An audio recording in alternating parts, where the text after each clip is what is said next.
En la actualidad, la crisis global ambiental es un fenómeno que afecta al conjunto de la humanidad en su totalidad. En palabras de la serie, en el 2015, este fenómeno se basa en el cambio climático manifestado en eventos hidrometeorológicos, como sequías, inundaciones, incendios, entre otros. De igual manera, la afectación y el degradamiento general de los ecosistemas que a su vez provocan la erosión de los suelos y la reducción de la tierra cultivable. En pocas palabras, la crisis ambiental engloba una serie de fenómenos meteorológicos y ambientales en general que afectan el planeta entero en su detrimento, además que tiene repercusiones sociales y políticas. Respondiendo a este concepto, Moncada en el 2018 nos hace entender que esta crisis no es gratuita, sino que tiene orígenes antropocéntricos. ¿Y esto qué significa? Significa que es causada por el hombre. Y esto se explica por el creciente y común discurso del desarrollo, donde la naturaleza es solo un recurso productivo a la disposición de los modelos extractivistas neoliberales. Ante esta problemática, diversos autores han promovido distintas aproximaciones para aliviar, mejorar o solucionar las constantes crisis derivadas de esta situación. Entre estas se encuentran por una parte la ecología política y por otra parte el buen vivir. Por una parte, la ecología política, en palabras de Moncada en el 2018,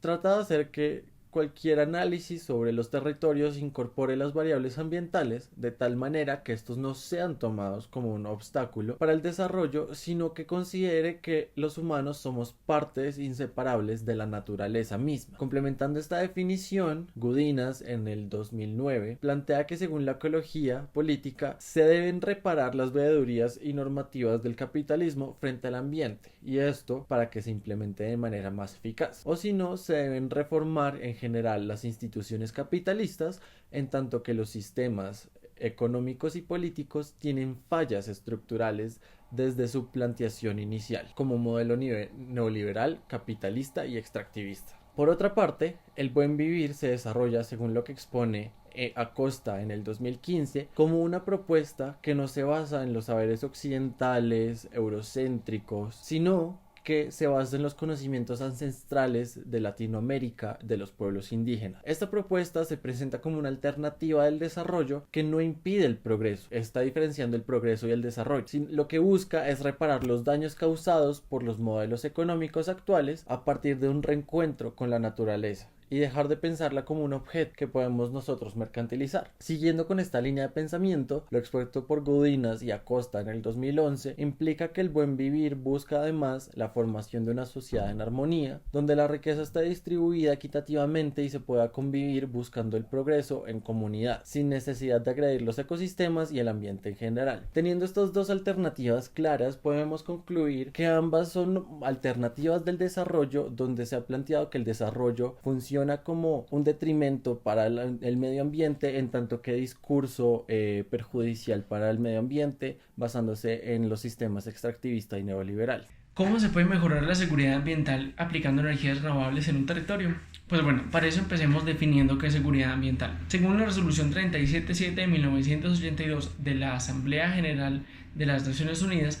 la seguridad ambiental se relaciona con las amenazas a la seguridad que se originan específicamente en el medio ambiente. Sin embargo, estas amenazas, como veremos más adelante, se extienden por un montón de dimensiones y eso hace complejos análisis. Por ejemplo, Joana Castro en 2015 escribió acerca de cómo los problemas ambientales influencian tanto la economía como la seguridad de los países. Y es que ella habla de que los retos de la actual globalización se comportan como un híbrido de sistemas, en tanto actualmente se entrelazan los sistemas westfalianos y post-westfalianos. ¿Qué pasa? Hay un desencadenamiento de tensiones y conflictos sobre problemas transversales. Los problemas ambientales que responden a la naturaleza de ecosistemas no tienen en cuenta los límites políticos de los países, sino que son interdependientes y por tanto ponen en tela de juicio los límites de la soberanía impuestos por el sistema westfaliano. ¿Qué pasa aquí?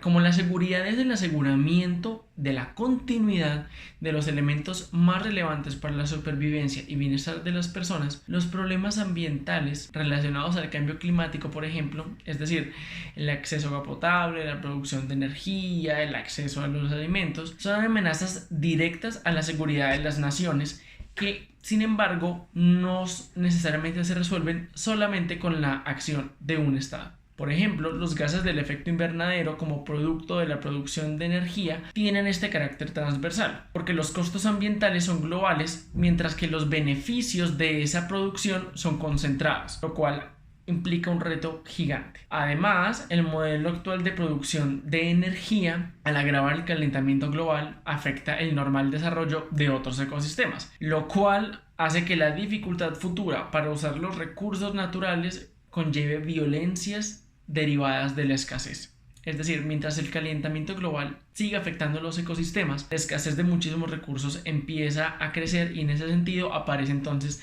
la explotación de las personas, la exclusión y la discriminación, como violencias derivadas por el acceso a esos recursos ahora escasos. Ahora bien, incluso sabiendo que a largo plazo estos elementos presentan una amenaza a la seguridad ambiental, ¿por qué es que aún seguimos teniendo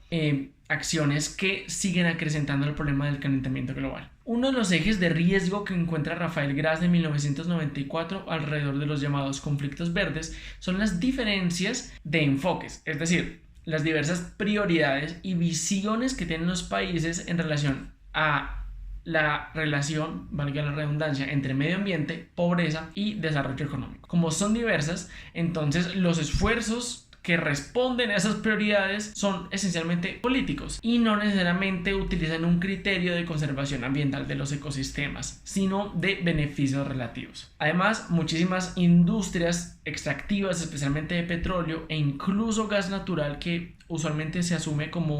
una fuente de transición, pero que sigue siendo muy dañina, se encuentran ligadas políticamente, de manera que las políticas estatales muchas veces buscan fortalecer dichas industrias y no las energías renovables. Ante esto, la gran virtud entonces de las energías renovables a la luz de la seguridad ambiental es la de ser una alternativa a la energía basada en hidrocarburos que ya tienen estos problemas que ya vimos. Pensemos que el Stockholm Environment Institute en 2016, al tratar de contrastar los modelos de desarrollo ligados al carbón y su utilización en la producción, encontró que esta es una industria especialmente vulnerable a las políticas de mitigación de emisiones de gases de efecto invernadero, especialmente porque existe una gran dependencia de esta energía, tanto del comercio internacional que la sostiene y por ende los precios internacionales, y de beneficios políticos. ¿Qué pasa? Esto impacta la seguridad ambiental porque el mercado internacional está entonces a merced de los actores que tengan grandes reservas o a su vez facilidad para extraer el petróleo, por ejemplo el caso del OPEP. Como es una energía que sale de recursos no renovables, entonces el factor escasez impone de entrada una dependencia en los países que tengan abundancia. Es tal esta dependencia que, por ejemplo, Estados Unidos incluso ha invertido muchísimo dinero para poder extraer mucho más de sus reservas, que como son más difíciles de alcanzar, entonces necesitan costos más altos, tanto económicos como medioambientales, porque usualmente requieren técnicas como el fracking, lo cual incluso tiene endeudados a muchísimos productores de petróleos en Texas. Ahora, caso diferente sucede con las energías renovables, pues estas no parten de recursos agotables, sino de un potencial aprovechable de elementos como el sol, el viento o la cinética oceánica. En este sentido, esto iguala mucho más la posibilidad de acceso a la gran mayoría de países y por tanto le quita poder a ciertos actores para manipular los precios internacionales de energía. Desde aquí se podría entonces asegurar que en términos de acceso las energías renovables son muchísimo más acordes a la seguridad ambiental. Sin embargo, también lo son en términos de asegurar la mejor conservación de recursos, no solamente porque tienen virtualmente nulas emisiones de gases de efecto invernadero, sino porque su desarrollo puede atender mejor a las necesidades específicas locales. Por ejemplo, como las energías verdes o renovables salen de diversas fuentes, tienen diversos métodos y utilizan diversas tecnologías, la flexibilidad mayor hace posible ajustar estas energías a contextos concretos. Por ejemplo, Ballesteros y Gallego en 2019, al escribir del enfoque CTS, es decir, Ciencia, Tecnología y Sociedad, en la educación describieron cómo la educación crítica y propositiva de las ciencias conduce a que los estudiantes puedan desarrollar alternativas tecnológicas de energías verdes correspondientes a las necesidades específicas de su entorno habitado inmediato. ¿Esto qué quiere decir? Que esto no pasa con la energía extraída del petróleo, donde las técnicas están ya de por sí estandarizadas y donde las tecnologías, no solamente por su costo, sino también por su tecnificación, no están al alcance de todo el mundo y de hecho están al alcance de muy pocos. Como vemos, porque las energías no renovables, como los hidrocarburos, son más inseguros ambientalmente, es necesario desarrollar energías renovables tanto a nivel internacional, nacional y local, como método para poder asegurar el acceso a los recursos ambientales de los países en un futuro mediano o inclusive a largo plazo. Sobre la relación entre la crisis social derivada del coronavirus y el acaparamiento global de tierras. Para poder dar respuesta es importante entender el concepto de la acaparación global de tierras, y esto se deriva, según Solmor en un escrito en 2017, de la lógica capitalista cuyo objetivo principal es la acumulación. Y esta acumulación en el siglo XXI, derivada de la crisis alimentaria, financiera y ecológica, significa que la tierra tiene un valor muchísimo más importante al que se le daba anteriormente, especialmente la tierra productiva. Ahora es importante notar que esta tierra productiva usualmente está en países del sur global y usualmente pertenecía históricamente a otras comunidades que han sido despojadas y excluidas en los procesos de construcción de nación. Es así como autores como Fraga Arantes señalan que esta acaparación de tierras, esta concentración de tierras fundamentalmente genera exclusión y desigualdad, y esa desigualdad va a generar diferentes fenómenos sociales donde las comunidades están muchísimo más desprotegidas por parte del Estado. De cara a esto, el COVID-19 hizo más prominentes estas problemáticas sociales, principalmente por la falta de presencia estatal y por la falta de inclusión de estas poblaciones excluidas. La misma autora señala que las poblaciones indígenas, especialmente las que están localizadas en la Amazonía, un lugar que ha sido fundamentalmente escenario para que se despojen las tierras de comunidades indígenas por corporaciones y por gobiernos, en estos lugares se da una suerte de guerra biológica. ¿Por qué? Porque estas comunidades indígenas son expuestas deliberadamente a otras enfermedades a las que no están usualmente expuestas como método de dominación. Y esto resulta en que, por ejemplo, en 2020 con el COVID-19, la comunidad en Perú de Shipibo-Bolivin, que tiene 750 personas, solo se han realizado 20 pruebas de coronavirus y 80% de la población tienen síntomas. Esto deja ver que la ausencia estatal y derivada, digamos, no solo por el coronavirus, sino históricamente, ha profundizado estos fenómenos sociales muchísimo más. Hay institutos como el Instituto de Tierras de Países Bajos que señala que la pandemia ha hecho que más gente pobre llegue a perder su tierra, lo que genera más desigualdad y más despojo y más descontento social, y se hayan suspendido los controles democráticos de administración de tierras y la implementación de programas que buscan incluir, digamos, a mujeres y minorías como propietarios de tierras. Todo esto se ha dejado de lado y lo que ha hecho es profundizar la desigualdad, el descontento social, la ausencia estatal, y por otro lado hacer a los ricos, a los que habían estado concentrando tierras, más ricos y con más posibilidades de acaparar más tierras en el mundo. Bueno, como señala Miriam Baricholo en un artículo de La Vanguardia a mitad de este año, uno de los grandes impactos que ha tenido el coronavirus ha sido que los ingresos pues, de muchas familias se han reducido porque según cifras de la Organización Mundial del Trabajo se pronostica que más o menos 12 millones de personas han perdido sus empleos de tiempo completo de manera definitiva o temporal en Europa, y pues que esta situación genera que haya como unos mayores índices de pobreza que en la crisis del 2008. Estas situaciones como que empeoran porque pues digamos que las condiciones en las que viven las personas que pues se vuelven dependientes de la caridad para poder alimentarse y tener suministro. La desigualdad también se ve en la salud, pues las personas que tienen menores ingresos han sufrido un mayor número de contagios porque pues, tienen la necesidad de salir de sus casas para poder trabajar. Y es importante señalar que el continente con mayores índices de desigualdad es la región latinoamericana. A lo largo pues, de su historia, pues diferentes conflictos sociales, guerras en América Latina y el Caribe, pues el uso de la tierra ha sido como el principal factor que ha dado para que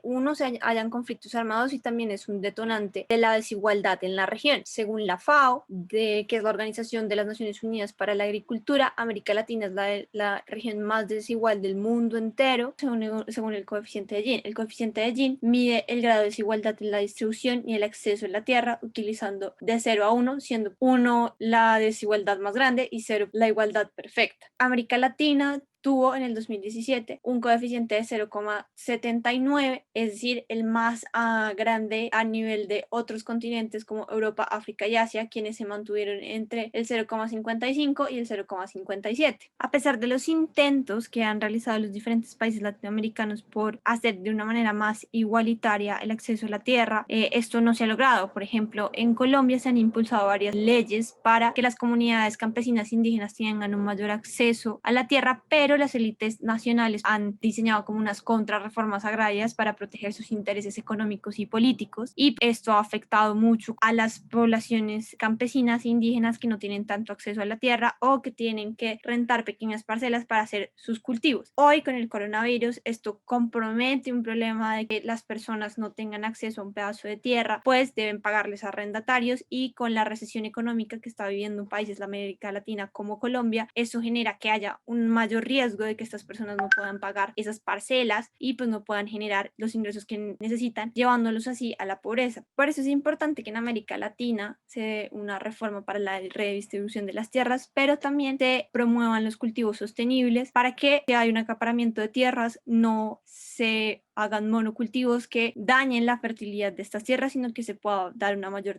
diversificación, y también implementar conceptos como el buen vivir, que implica que tengamos una coexistencia más armónica con el medio ambiente.